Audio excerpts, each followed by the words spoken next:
Hello everyone, good morning to all of you. आज हूँ Friday and बहुत time है आमर मार्गशीर मास घर नॉनवेज होना बाबा आज कहले सका कि आज ही नॉनवेज पकापी बट मामा कह कि पूर्णिमा पर करने किंतु ओषा तो सरला से आज किसी नॉनवेज नहीं आस बाबा तो दिन सकाल एमती आरंभ हो तो मोर भी ऑफिस कम आसीगला जो 10टा है तो मोर ऑफिस काम कंप्लीट कर सारिकी तापरे रोसई जिते बड़े कहबी से देखा ओके बाय।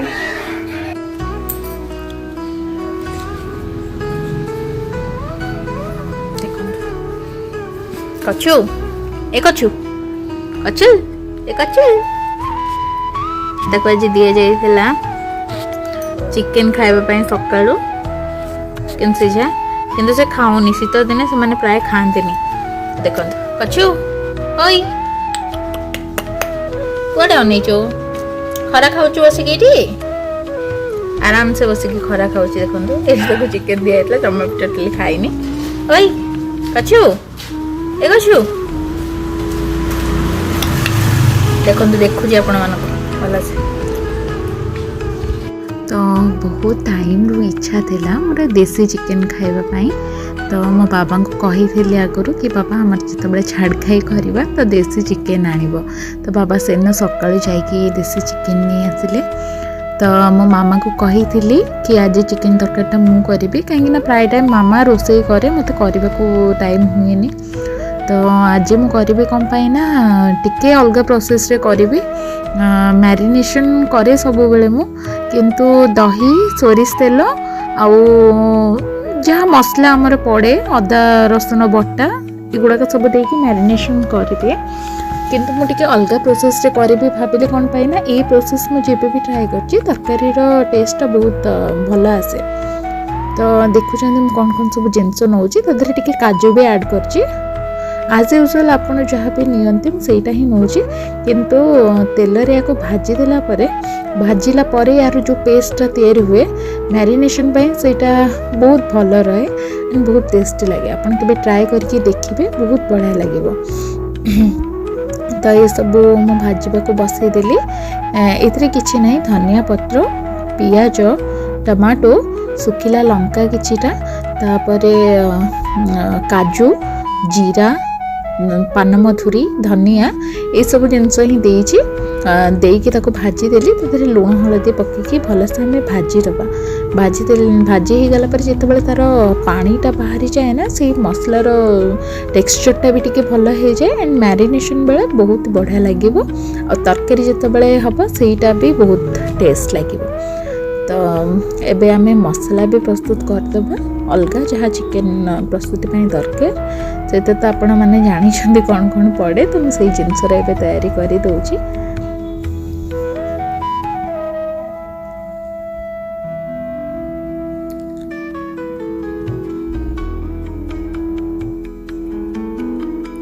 तो से सब भी होगी रेडी हो गला एबे मो प्लेट को काढ़ी दूची ताको प्लेट रे काढ़ी जस्ट टिके ठंडा हो गला परे आमे ग्राइंडिंग जार रे ताको ग्राइंडिंग कर देबा ग्राइंडिंग हैला परे सेटा मैरिनेशन हबो तो सब रेडी हो गला फर्स्ट आमे ए जो मसला को सब ग्राइंडिंग करके बाहर कर दबा बाहर कला परे सेटा भी किछिटा ठंडा हो जाइतिबा ठंडा हो गला परे ताको भी बाटी दबा देखो मैं बाटी दउची बटा हो गला एबे चिकेन रे टिके लुण पड़िबो हळदी पड़िबो आउ मसला रे जेहेतु मु लुणटा पकई थिली सेति तादर एक्स्ट्रा लुण ऐड करूनी आ तादरे सोरिष तेल भी ऐड कर देली भल से गोले देकी मैरिनेट करके रखीदबा मैरिनेट हो सारा पड़े आलू को चोपा छड़ेकी ताको बड़ बड़ साइज करके काटिकी धोईकी बाहर करदेली आलू भाजीदबा आम कड़े तेल गरम करके से आलू पकईकी भल भाव भाजी देवे तेल गरम हो आसलानी एबे से आम आलू पकईदबा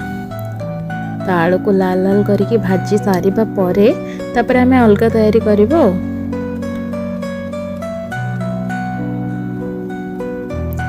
आलू भजा हो गला एबे पियाज जो कटा पियाज तरकारी प्रथम आरंभ से कटा पियाज रेडी करके रखी दूची आ गोटे कैप्सिकम घरे थिला और से सुखी जाइला तो मुझे कहली कैप्सिकम भी पकईदेवी କ୍ୟାପ୍ସିକମ୍ ପକେଇଲେ ତରକାରୀର ଟେଷ୍ଟ ଭଲ ଲାଗେ, କିନ୍ତୁ ଏତେ ମସଲା ବାଲା ତରକାରୀରେ କ୍ୟାପ୍ସିକମ୍ ପକେଇବା କିଛି ଜରୁରୀ ନାହିଁ। ଆଳୁ ମୋର ଲାଲ ଲାଲ ହେଇ ଭାଜି ହେଇଗଲା। ଏବେ ବଡ଼ ହଣ୍ଡାଟା ବସେଇ ଦେଇକି ସେଇଥିରେ କଲି, କାହିଁକିନା କଡ଼େଇରେ କରିଥାନ୍ତି ବଟ୍ ଚିକେନର କ୍ୱାଣ୍ଟିଟି ଅଧିକା ଅଛି ନା, ତ ସେଥିରେ ଜାଗା ଧରିବନି, ସେଥିପାଇଁ ଏଇଥିରେ କରିଦେଲି। ତ ପ୍ରୋସେସ୍ ତ ଜାଣିଛନ୍ତି ଆପଣ, ସେମିତି ଚାଲିଲା। ମୋତେ ଚିକେନ୍ ବହୁତ ଭଲ ଲାଗେ ମଟନ୍ ଅପେକ୍ଷା। ମଟନ୍ ଭଲ ଲାଗେ, ଏତେ ବି ନୁହଁ, ମୁଁ ଅଧିକା ଖାଇପାରେନି। ମୋତେ ଚିକେନ୍ଟା ବହୁତ ଭଲ ଲାଗେ। ଆଉ ମୁଁ ଯେତେବେଳେ ମୋ ମାମୁଁ ଘରକୁ ଯାଏ, ସେଇଠି ମାମୁଁ ସବୁବେଳେ ଦେଶୀ ଚିକେନ୍ ଆଣନ୍ତି। ଏଠି ତ ପ୍ରାୟ ମିଳୁନି, କେଉଁ ଜାଗାରେ କଲର୍ଡ ବାର୍ଡ଼ ଦେଇ ଦେଉଛନ୍ତି, ଦେଶୀ ଚିକେନ୍ ମିଳୁନି। ତ ମାମୁଁ ଘରେ ଯେତେବେଳେ ଦେଶୀ ଚିକେନ୍ ହୁଏ, ମୋ ମାମୁଁ ରୋଷେଇ କରନ୍ତି। ଆଣ୍ଡ କ'ଣ ପାଇଁ କେଜାଣି ମାଇଁ ମାମା ଏମାନେ ସବୁ ରୋଷେଇ କରନ୍ତି, କିନ୍ତୁ ମାମୁଁଙ୍କ ହାତ ରନ୍ଧାଟା ଟିକେ ଅଲଗା ଟେଷ୍ଟ ଲାଗେ ଆଣ୍ଡ ବହୁତ ଟେଷ୍ଟି ଲାଗେ।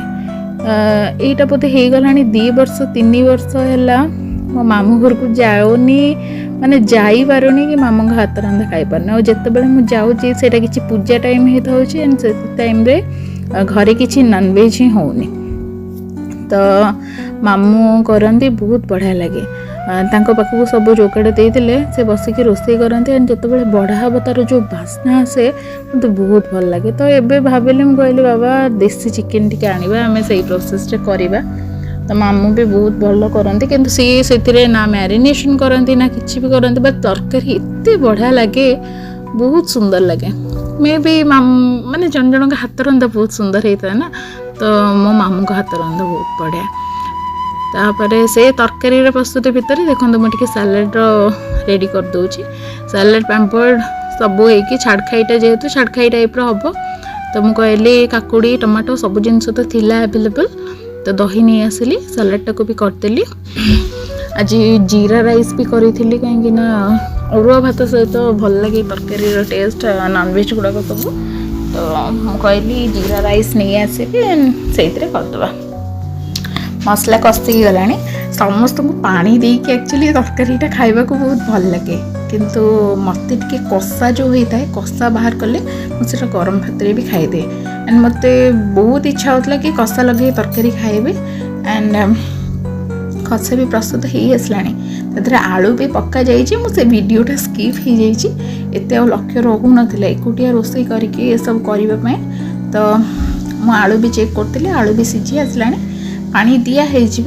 ହେଲେ ଆପଣ ତ ଜାଣିଛନ୍ତି ଆଉ, ମୁଁ କଷା ସହିତ ଖାଇବି ବୋଲି। ଆଉ ମାନେ ମୁଁ ଏତେ ଏକ୍ସାଇଟେଡ଼ ହେଇଯାଇଥିଲି ସେଦିନ ରୋଷେଇ କରୁ କରୁ, ମୋତେ ଭୋକ ବି ବହୁତ ଜୋରସେ ଲାଗିଲାଣି। ସେଦିନ କାମ ସାରିକି କରୁ କରୁ ଲେଟ୍ ହେଇଗଲା, ତ ମୁଁ କଷା ଆଗ ବାହାର କରିଦେଲି।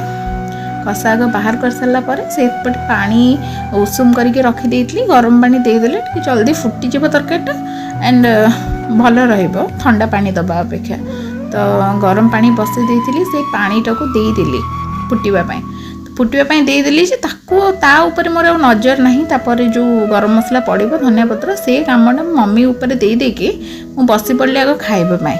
ଆପଣ ଭାବୁଥିବେ ଏ ପିଲାଟା ଖାଇବା ପାଇଁ କ'ଣ ହେଉଛି, ରୋଷେଇ କରୁ କରୁ ସାଙ୍ଗେ ସାଙ୍ଗେ ବସି ପଡ଼ିଲାଣି ଖାଇବା ପାଇଁ। ଆପଣ କହିଲେ ଦେଖି ଆଜ୍ଞା, ଆମେ ଝିଅ ହିସାବରେ ଏଇ ସୁଯୋଗ କ'ଣ ଆଉ କେବେ ମିଳିବ? ମୁଁ ତ ସତ କଥା କହୁଛି, ଆମ ଘରେ ରୋଷେଇ ସରିଲେ ପ୍ରଥମେ ମୁଁ ହିଁ ଖାଏ। ଆଉ ସେଇ ଜିନିଷ ଆଗକୁ ଫ୍ୟୁଚରରେ କେବେ ବି ମିଳିବନି। ଶାଶୁଘରେ ସେମିତି ହୁଏନି, ସମସ୍ତଙ୍କୁ ଖାଇବାକୁ ଦେଇ ସାରିଲା ପରେ ନିଜେ ଖାଆନ୍ତି। ସୋ ଏ ସୁଯୋଗ ମୁଁ ଆଉ ମିସ୍ କରିବିନି। ଯେତିକି ଟାଇମ୍ ବି ଅଛି ମୁଁ ଘରର ପୁରା ଫୁଲ୍ ମଜା ନେବି। ଇଏ ତ ରହିଲା ମୋ ପଏଣ୍ଟ ଅଫ୍ ଭ୍ୟୁ। ମୁଁ କେତେ ଠିକ୍ କେତେ ଭୁଲ କମେଣ୍ଟରେ ଜଣେଇବେ।